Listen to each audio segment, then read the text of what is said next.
Hello friends. Life में successful होने के लिए सिर्फ नॉलेज ही काफ़ी नहीं होती है और भी बहुत सारी ऐसी क्वालिटीज़ होती हैं जो दो लोगों में डिफरेंशिएट करती हैं। सेम नॉलेज वाले लोग भी एक बहुत आगे चला जाता है, एक पीछे रह जाता है। उसका कारण होता है कि बहुत सारी ऐसी क्वालिटीज़ होती हैं उस व्यक्ति के अंदर, तभी वो उसको कम टाइम में ज़्यादा सक्सेसफुल बनाती हैं। लाइफ में नॉलेज के आगे भी दुनिया है। नॉलेज तो मस्ट है, लेकिन नॉलेज के साथ साथ और भी बहुत सारी क्वालिटीज़ आपको चाहिए जो आपको डेकोरेटिव या अपीलिंग या मार्केटेबल बनाती हैं। तो आइए, नमस्कार आप सभी का।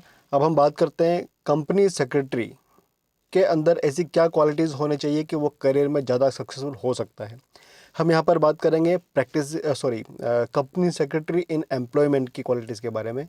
जो कंपनी सेक्रेटरीज जॉब में हैं, उनको जॉब में सफल होने के लिए, नौकरी में सफल होने के लिए क्या क्या क्वालिटीज़ हैं जो मस्ट हैं।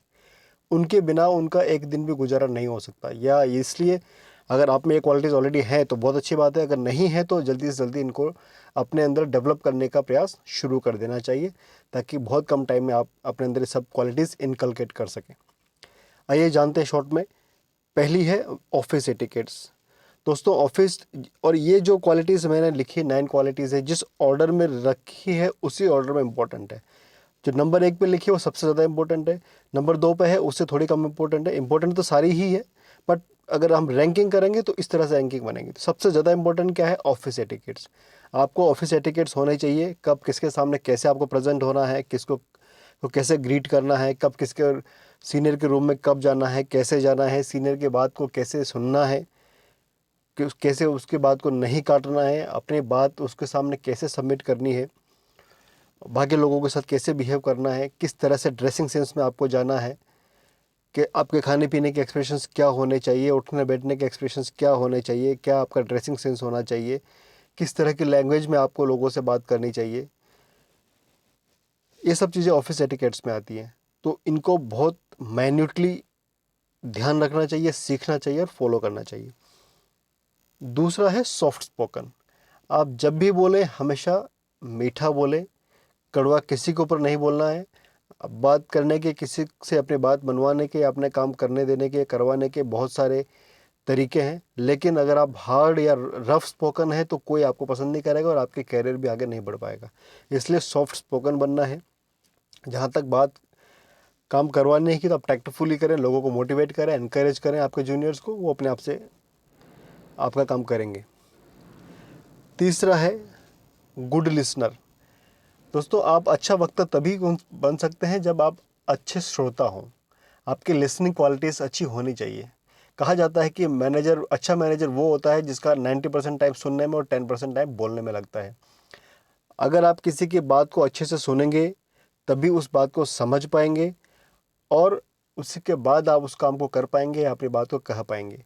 इसलिए जो कोई भी बोल रहा है, चाहे आपको जूनियर हो चाहे सीनियर हो, उसको पूरा बोलने का मौका दें, उसके बात को सुने, उसके बाद एनालाइज करें कि आपको उस बात के ऊपर रिएक्ट या रिस्पॉन्ड करने की ज़रूरत है या नहीं है। अगर ज़रूरत नहीं है, हर बात पर रिस्पॉन्ड नहीं करें। जहाँ ज़रूरत है उस बात को रिस्पॉन्ड करना है और रिएक्शन करने से बचें। जो वो बात की नीड है उतनी ही आप उसको रिस्पॉन्ड करें। ठीक है, तो आपको एक बहुत अच्छा लिसनर होना चाहिए। उसके बाद आता है गुड ओरेटर। आपको अपनी बात रखना भी अच्छे से आना चाहिए। आपको आर्टिकुलेटिव होना है, जितना पूछा जाए उतना बोलना है, ज्ञान का अनावश्यक प्रदर्शन नहीं करना है, ज्ञान की डींगें नहीं हाँकनी है, अपने बारे में अपने मुंह मियाँ मिट्ठू नहीं बनना है। आर्टिकुलेटिव रहें, जो बात कॉन्टेक्स्ट की है उस कॉन्टेक्स्ट में ही बात करें और बात को इस तरह से प्रेजेंट करें कि कम से कम शब्दों में दूसरों की बात को काटे के बिना आप अपनी बात को रख सकें। पांचवा है गुड एनालिटिकल स्किल्स। आपको सिचुएशन को एनालाइज करना, उसको समझना आना चाहिए। आपको मैटर को समझना, उसको एनालाइज करना आना चाहिए। एग्जाम्पल के तौर पे लेते हैं, आपकी कंपनी में कोई कॉर्पोरेट नया एक्शन होने जाना है कि बोनस शेयर इशू करना है या शेयर कैपिटल इशू करना है या कंपनी बनानी है, कंपनी क्यों बनानी है। तो जिस कॉन्टेक्स्ट में बात हो रही है उस कॉन्टेक्स्ट को आपको एनालाइज करना आना चाहिए, तभी आप उसकी बात का क्रक्स समझ पाएंगे और कम टाइम में बिना टाइम वेस्ट किए आप सही काम कर पाएंगे। उसी तरह से मान लीजिए कोई बोर्ड का एजेंडा है, हो सकता है कुछ एजेंडा आपने बनाया हो, कुछ एजेंडा हो सकता है टेक्निकल डिपार्टमेंट से बन के आया हो, तो आप उसको एनालाइज कर पाएंगे, तभी उस मैटर को आप बोर्ड के सामने प्रेजेंट कर पाएंगे और उसको मिनट्स में लेके आ पाएंगे। इसलिए आपकी एनालिटिकल स्किल्स भी अच्छी होनी चाहिए, उस चीज़ को कॉन्टेक्स्ट को समझें, क्या बोलना चाह रहा है उसको समझें, उसको क्या चाहिए बोर्ड से, किस तरह का अप्रूवल चाहिए वो भी आपको समझना होगा। क्योंकि अगर आपने ये बात को नहीं समझी तो बोर्ड ने क्या बोला और आपने क्या रिकॉर्ड कर दिया, पूरा कंपनी को सफ़र करना पड़ेगा, फिर उसको ठीक कराने के लिए आपको नए बोर्ड मीटिंग का वेट करना पड़ेगा। इसलिए किसी भी चीज़ को अच्छे से समझें, उसको एनालाइज करें और क्या उसका ऑब्जेक्टिव था और किस कॉन्टेक्स्ट में था, उसी में उसको उसका आउटपुट देने की कोशिश करें। नेक्स्ट है good in English grammar and punctuations. दोस्तों अधिकांश प्रोफेशनल्स को मैंने देखा है इस पे ध्यान नहीं देते हैं। लोग सोचते हैं कि कुछ लोग सोचते हैं कि बहुत अच्छा इंग्लिश बोल लेते हैं तो उनके लिए ग्रामर की ज़रूरत नहीं है या पंक्चुएशंस की ज़रूरत नहीं है। मैंने देखा है अच्छे अच्छे इंग्लिश बोलने वाले लोग भी इंग्लिश ग्रामर और पंक्चुएशंस में गलतियाँ करते हैं। दोस्तों आम जीवन में आप कैसे भी हो वो मैटर नहीं करता, लेकिन अगर आप as a company secretary company में एम्प्लॉयमेंट में हो या प्रैक्टिस में हो, अगर आपका ग्रामर और पंक्चुएशंस ठीक नहीं है तो आप कुछ भी बात को सही कन्वे नहीं कर सकते। आप अर्थ का अनर्थ करके ही रहेंगे और अर्थ का अनर्थ मैनेजमेंट को 0.01% भी पसंद नहीं है। उनको किसी भी तरह की बकवास सुनने में कोई इंटरेस्ट नहीं है। अगर आपने कोमा, मात्रा, फुल स्टॉप या जो भी पंक्चुएशंस हैं या ग्रामर का आपको टेंसेस का पता नहीं है, आपको आर्टिकल्स का पता नहीं है, राइट वर्ड प्लेस करना तो दूर की बात है, अगर ये बेसिक चीज़ें भी अगर आपको नहीं आती है तो आप अच्छा कम्युनिकेशन कर ही नहीं सकते। ना तो आप, अगर आपको टेंसेस, बेसिक टेंसेस भी अगर पता नहीं है तो आप ना तो एजेंडा को समझ पाएंगे, न कुछ नया रूल निकल के आ रहा है तो उसको समझ पाएंगे, न ही आप मिनट्स को ठीक से बना पाएंगे और न ही आप अपनी बात को ठीक से बोर्ड के सामने कन्वे कर पाएंगे। इसलिए दोस्तों ग्रामर अगर आपको कमज़ोर है तो ग्रामर आज के आज इस पर काम शुरू कर दें। 1 महीने से 2 महीने में कंप्लीट हो जाएगी। फिर उसके बाद प्रैक्टिस करें, न्यूज़पेपर पढ़ें, उसको एनालाइज़ करें, लिख लिख के प्रैक्टिस करें, जो पढ़ रहे हैं उसको भी एनालाइज़ करें, क्या क्या गलतियाँ करें उसको एनालाइज़ करें और ग्रामर को अपने ठीक करें। और पंक्चुएशंस, मुझे लगता है कि किसी भी प्रोफेशनल के लिए ये प्राण तत्व है। अगर ग्रामर और पंक्चुएशंस अगर ये आपको नहीं आती, आपकी पूरी नॉलेज मेरे हिसाब से डब्बा है, ज़ीरो है, किसी काम की नहीं है वो नॉलेज आपकी। आप जब उस नॉलेज को रख के उसको यूज़ ही नहीं कर सकते तो करोगे क्या उसका। इसलिए आपको इंग्लिश ग्रामर और पंक्चुएशंस में मास्टर होना है आपको, इसमें एक भी गलती की गुंजाइश नहीं है। Next, efficient in MS Word, Excel and PowerPoint. दोस्तों देखो नॉलेज तो होनी चाहिए, वो सब बहुत अच्छी बात है, सबको पता है, लेकिन अगर आपको वर्ड नहीं आता है, एक्सेल नहीं आता है, पावर पॉइंट नहीं आता तो आप ऑफिस में जाके करेंगे क्या? आपको कंपनी सैलरी किस बात की देगी? आपको अच्छा पेड एम्प्लॉय अगर बनना है, जल्दी जल्दी ग्रो करना है, मैनेजमेंट के नज़रों में जल्दी आना है तो आपको बेसिक कंप्यूटर स्किल्स तो होना ही चाहिए। आपको IT टूल्स को यूज़ करना आना ही चाहिए ताकि जो काम 10 घंटे का है उसको आप 2 घंटे में कर सकें, 2 घंटे के काम को 5 मिनट में कर सकें। और आपको प्रेजेंटेशन, पावर पॉइंट प्रेजेंटेशन या एक्सेल की में रिपोर्टिंग करना या MS वर्ड में भी इस तरह से डिज़ाइन करना या उसको प्रेजेंट करना आना चाहिए कि कम से कम टाइम में, बिना मैनेजमेंट का टाइम बर्बाद किए, आप कम से कम टाइम में एकदम क्रिस्पी और वज़नदार बात को वहाँ पर बता सकें। जितना इफेक्टिव मैनर में कम से कम टाइम में आप चीज़ को बताएंगे, प्रेजेंट करेंगे, मैनेजमेंट उतना ही इम्प्रेस होगा और आपकी करियर ग्रोथ उसी पे डिपेंड करती है। आपकी एनुअल परफॉर्मेंस रेटिंग उसी पे डिपेंड करती है। जितना आप मैनेजमेंट को को कन्विंस कर पाएंगे उतना ही आप ज़्यादा ग्रो करेंगे। इसलिए आपको IT टूल्स आना ही चाहिए, क्योंकि कंपनी के लिए आप कॉस्ट सेंटर ना बने, कंपनी के लिए आप प्रॉफिट सेंटर बने। अगर आप 10-15 मिनट के काम में भी पूरा दिन लगा देते हैं तो आप यूज़लेस हैं।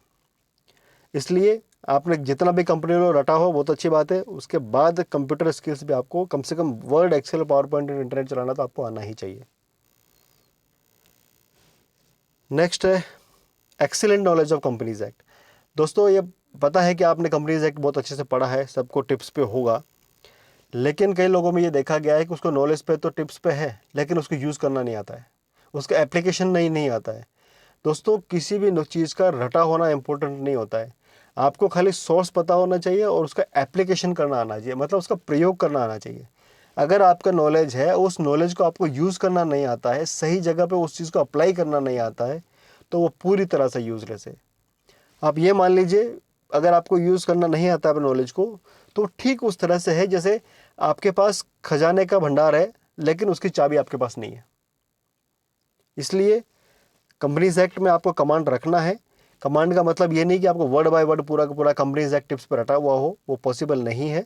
लेकिन आपको ये पता होना चाहिए कि जो ऑफिस में जो आप काम करने जा रहे हैं उसके लिए कौन से प्रोविजंस अप्लाई होते हैं और उन प्रोविजंस में क्या लिखा है, किस कॉन्टेक्स्ट में वो लिखा है और क्या मीनिंग है उसका और कितना आपके ऊपर वो अप्लाई हो रहा है। ये एप्लीकेशन और किस तरह से उसको अप्लाई करना है, उसके लिए क्या प्रोसेस आपको बनानी है, क्या चेक पॉइंट्स बनाने हैं, क्या चेकलिस्ट बनानी है, क्या स्टेप बाय स्टेप आगे की रूपरेखा बनानी है, वो आपको समझ होनी चाहिए। अब है लास्ट, गुड अंडरस्टैंडिंग ऑफ।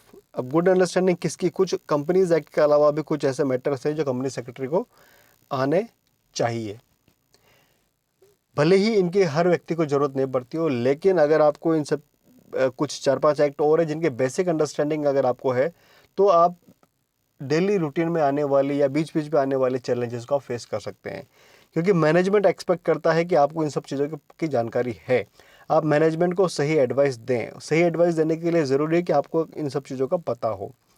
इन सब चीज़ों का पता हो, जैसे सिविल प्रोसीजर कोड है, उसकी जो प्रोसीजरल एस्पेक्ट का अगर आपको अंडरस्टैंडिंग है, तभी आप चीज़ों को फेस कर पाएंगे। सपोज आपको इनकम टैक्स से नोटिस आ गया, वो आपको मार्क कर दिया कि आपको उसको जवाब देना है, या कंपनीज एक्ट से कहीं से नोटिस आ गया, किसी और रेगुलेटरी बॉडी से नोटिस आ गया, तो आपको पता होना चाहिए कि इसका मैं इसमें टाइम एक्सटेंशन के लिए अप्लाई कर सकता हूँ, क्या मैं इसका रिप्लाई कर सकता हूँ, मैं कितनी देर में जल्दी में रिप्लाई करूँ या मैं उसमें रुक के रिप्लाई करूँ। क्योंकि अगर आपको प्रोसीजरल एस्पेक्ट पता है तो आप ये सब चीज़ें अप्लाई करेंगे कि मैं इसमें टाइम एक्सटेंशन मांग लूँ अगर परमिटेड है तो, नहीं है तो मुझे कितने दिन में रिप्लाई करना है। जल्दी रिप्लाई करना इंपॉर्टेंट नहीं होता है, सही रिप्लाई करना इंपॉर्टेंट होता है।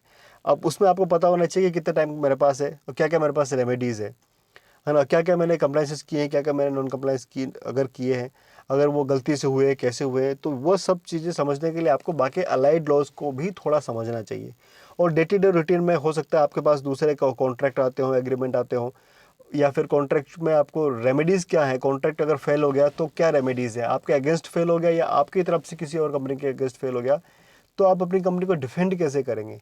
इन सब चीज़ों को आपको आना चाहिए। सिर्फ कंपनीज एक्ट की से ही सफिशिएंट नहीं है, आपको पास करने के लिए बहुत सारी अपॉर्चुनिटीज़ है। तो लेकिन उन अपॉर्चुनिटीज़ को आप कब एनकैश कर पाएंगे? जब आपको बाकी लॉज की भी अच्छी अंडरस्टैंडिंग होगी। अब वो क्या क्या एक्ट हैं, जैसे इंडियन कॉन्ट्रैक्ट एक्ट है, स्पेसिफिक रिलीफ एक्ट है, सीपीसी सिविल प्रोसीजर कोड है, लिमिटेशन एक्ट है, इंडियन एविडेंस एक्ट जो स्पेशली जो सिविल मैटर्स को डील करता है। हालांकि कंपनी सेक्रेटरी को क्रिमिनल मैटर्स में ज़्यादा नॉर्मली डील नहीं करना होता है, वो लॉयर के थ्रू ही डील होते हैं। लेकिन सिविल प्रोसीजर कोड है या सिविल मैटर्स है, इंडियन एविडेंस एक्ट में भी डॉक्यूमेंट्स रिलेटेड प्रोविजन है, एविडेंस के प्राइमरी सेकंड एविडेंस क्या होता है, बहुत सारी चीज़ें हैं जो रिलेवेंट है, कंपनी सेक्रेटरी को समझना चाहिए। और इनमें कौन कौन से सेक्शंस हैं जो कंपनी सेक्रेटरी को आने चाहिए, उसके लिए हम एक अलग से वीडियो बनाएंगे। यहाँ पर वीडियो बहुत लंबा हो जाएगा, तो फिलहाल अब हम यहीं एंड करते हैं कि क्या क्या 9 क्वालिटीज़ ऐसी हैं जो कंपनी सेक्रेटरी के लिए मस्ट है, और इसके अलावा और भी बहुत सारी क्वालिटीज़ हैं जो डिज़ायरेबल हैं, वो होनी चाहिए, लेकिन उस पर भी काम किया जाए, लेकिन उससे पहले इन सब पे काम किया जाए। बहुत बहुत धन्यवाद।